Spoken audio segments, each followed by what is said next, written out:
Alexandre de Moraes foi aplaudido quando foi anunciado pelo cerimonial, e aí os jornalistas viram que, nesse momento, todo mundo batendo palma lá, Bolsonaro ficou quietinho, não bateu palma para Alexandre de Moraes, mas depois foi lá, estendeu a mão a ele. Esse encontro chama a atenção porque ele acontece na mesma semana em que o presidente foi ao Supremo Tribunal Federal contra o ministro, né, que é relator do caso das fake news, e depois disso, como foi rejeitada, ele apresentou na Procuradoria-Geral da República a notícia crime contra Alexandre de Moraes, ou seja, estão se enfrentando na justiça, e aí eles publicamente têm que se cumprimentar. O que você achou aí do encontro?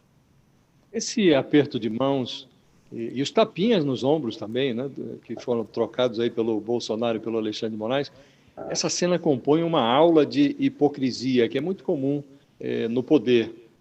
Essa cerimônia aconteceu, foi ali a posse, né, de novos ministros do Tribunal Superior do Trabalho, e havia um grupo de músicos que estava executando uma peça, que é uma peça do Johann Sebastian Bach.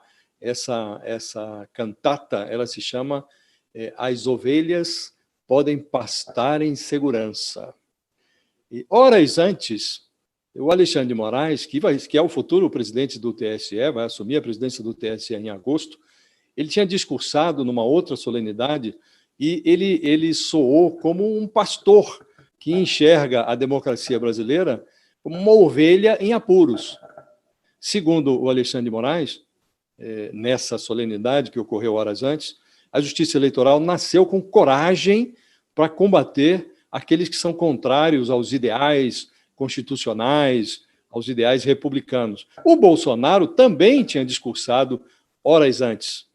E, nesse discurso, o presidente rosnou como um lobo para as urnas eletrônicas, reiterou os ataques dele ao sistema eleitoral e disse que gasta mais da metade do tempo dele se defendendo de interferências indevidas do Supremo Tribunal Federal.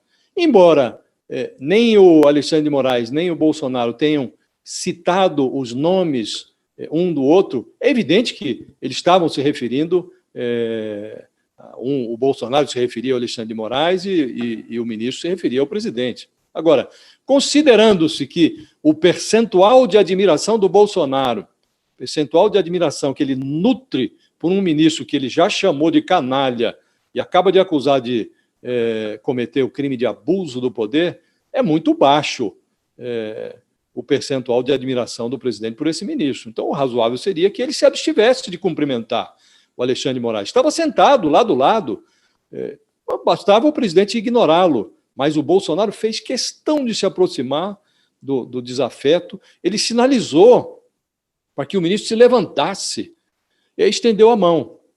E levando-se em conta a suposição de que é grande o respeito que o Alexandre de Moraes nutre por si mesmo, ele talvez devesse ter deixado a mão do seu ofensor pendurada no ar. Mas o ministro se levantou da cadeira e excedeu-se na gentileza, porque deu ali os tapinhas no ombro, não foi só um cumprimento. O Bolsonaro e o Alexandre de Moraes, Fabiola, eles têm um encontro marcado para outubro. É um outro encontro que eles têm. O encontro está marcado. O ministro já declarou que quem sair da linha em 2022 vai para a cadeia. Ele falou isso numa sessão do TSE. Jamais serei preso, declarou o Bolsonaro dias atrás. Foi como se o presidente quisesse arrancar a estrela de xerife que o Alexandre de Moraes imagina carregar no peito. Alguém vai sair desmoralizado desse embate. Não tem a menor dúvida disso. Resta saber, Fabiola, em que condições vai estar a ovelha, que é a democracia, depois que for ultrapassada essa fase da hipocrisia. Alguém se desmoralizará. A questão é saber como vai ficar a democracia depois que terminar esse embate. Tá, só uma informação aqui que o Luiz me disse, que as palmas, né, para Alexandre de Moraes foram depois do cumprimento. Então ele já tinha cumprimentado Alexandre de Moraes e não bateu palma.